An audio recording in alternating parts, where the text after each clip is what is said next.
Hello once again. My name is Greg Land, and this is the Game Overture. Now today we will be discussing Red Dead Redemption 2.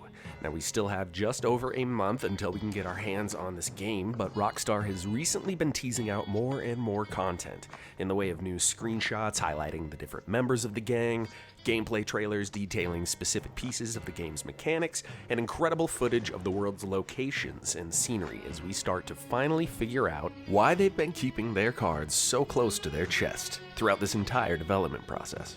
Now, after combing through loads of trailers, interviews, tweets, and gameplay breakdowns, I have compiled what I consider to be all of the most important information that has been released about the game. Now, keep in mind that an additional gameplay trailer is set to drop any day now by Rockstar to cover more of the gang's dynamics, some of the other factions you'll run into, and things like that. But, in the meantime, I'll try to make this short and sweet. But there is a lot to be excited about. So let's get started.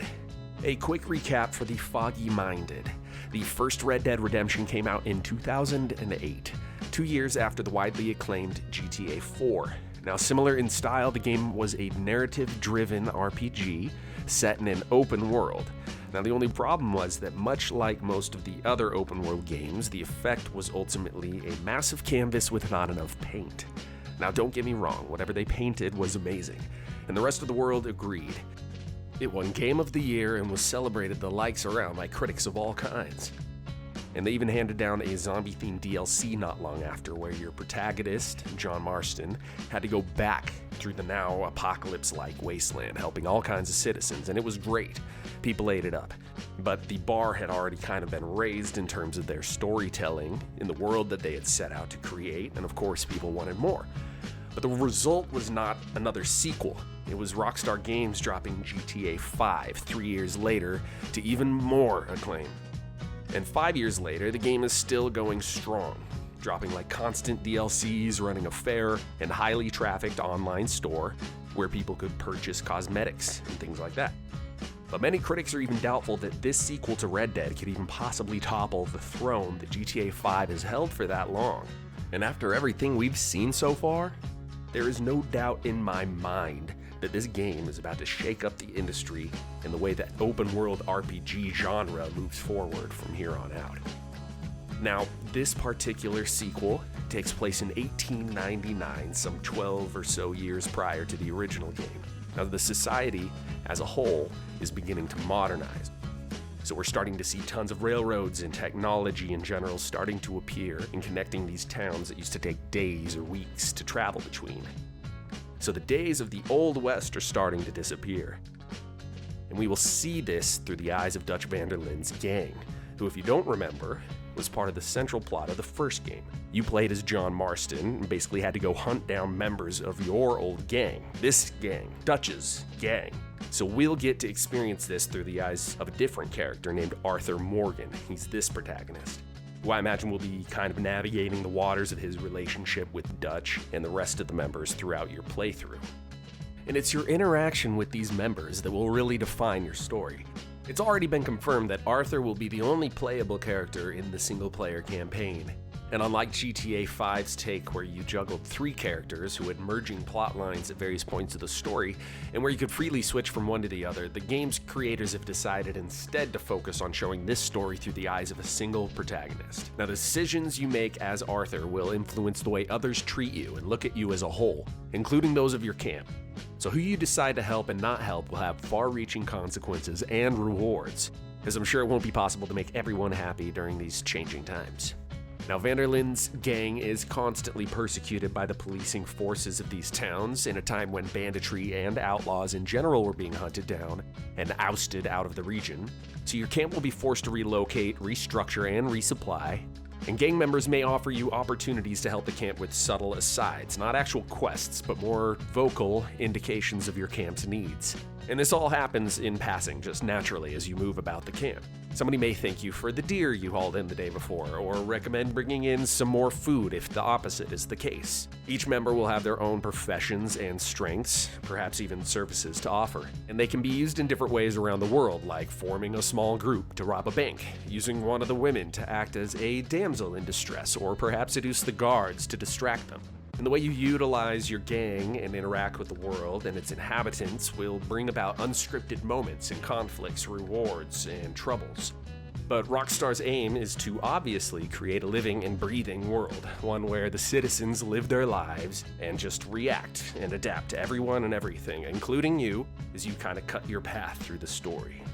So over time, the world will change with your character. During one demo, it was shown that some NPCs working on a building up on a hill would at some point finish that building, and it would be populated with people and vendors and things to be used in the future.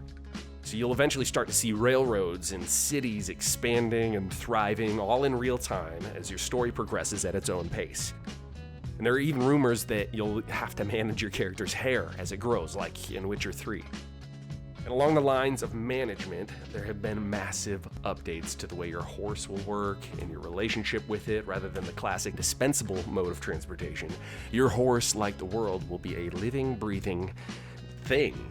The longer you are able to work with your horse and develop that bond, the more efficient the horse will become, sturdier, spooked less often, and able to carry more weight.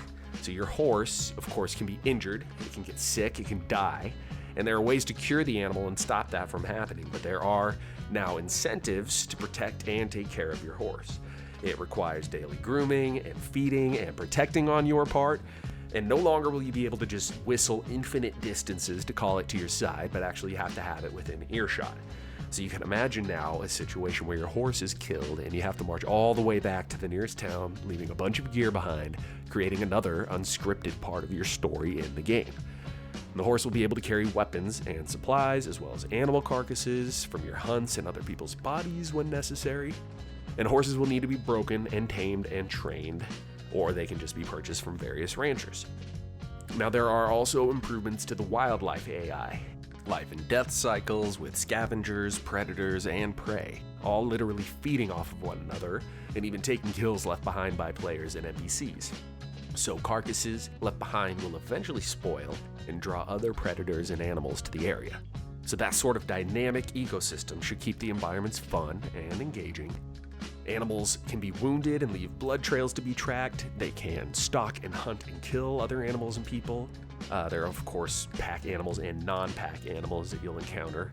And the weapon that you choose to use to hunt these animals will decide the value of the meat and the hides you gather. So if you decide to take those back to town and try to sell them, you don't want your kills to have a bunch of buckshot in them. So getting good with the bow will be important if you want to become a successful hunter. So similar improvements were made to the NPCs in the world too.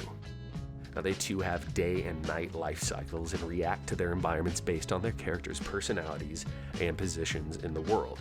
And Arthur will be able to passively interact with every single person you encounter in the world by holding the left trigger, and causes the background to blur and conversation options to pop up. And you'll be able to decide whether to escalate the situation or provoke the character, threaten them violently or non-violently, put the hand on the hilt of your gun, or simply just threaten them verbally. Different NPCs will react to your actions based on who they are.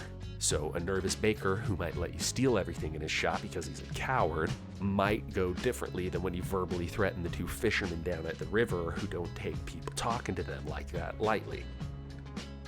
And this type of system is going to allow for you to actually develop a personality and a reputation for your character. And the impression you give off, how you look and act, is all going to echo throughout this world and throughout your story in just so many different ways, it looks like. So it'll allow for a lot more immersive storytelling, creating moments outside of a scripted content of the game, which is something fans of this genre have been waiting to really see done right, I would say.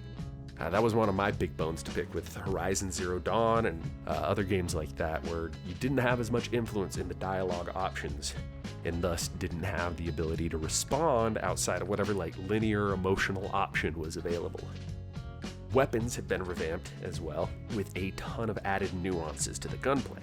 You can hold the trigger to pull back the hammer on the gun, but it isn't until you release the trigger that the weapon fires. So you'll be able to fan a gun, firing off a series of quick shots by just mashing the trigger, as well as make use of that old Deadeye system from the first game that allowed you to just target multiple enemies in a bit of bullet time action and fire off a bunch of kill shots. That system is back this go around and has been tweaked slightly as well, apparently. Duels will be returning so you can take your arguments out into the streets to settle them. And the different weapons will all have different weights and different handling, so you'll have to take all of that into account when you decide what weapons you want to roll with. You can even lose your hat in shootouts, apparently, forcing you to have to buy a new one. Or maybe you can just pick it up and act all Indiana Jones and have like a fetish thing for your hat. Rockstar has confirmed some form of an online mode that has still yet to be announced. Something along the line of GTA 5's online mode would be an awesome addition. However, the first Red Dead's multiplayer was reduced to deathmatch type modes, so we'll see where they land on that. This past week, Rockstar also dropped a series of character portraits, detailing the various members of the gang, along with a little quote attached to each one to get a little idea of their frame of mind or agenda or whatever. John Marston was in there, as well as our main character Arthur, and a few other familiar faces from past trailers we've already seen this year. I'll link the Hollywood Reporter article down in the description that has all of those portraits, along with links to the trailers and gameplay videos that have been released, as well as a pre-order link for this game, because after having my head buried in all this research now, I am extremely excited about this game. And I think you guys should be too. So let me know in the comments, what are you guys thinking about this game? Are you guys excited? Is there anything in particular you guys are excited about? Just let me know down there. And if this is your first time here, thank you for making it this far. You can leave a subscribe or a like down there, and it'll let you know the next time I make one of these videos, which is fairly often. So, thank you for stopping by, and as always, we'll see you next time.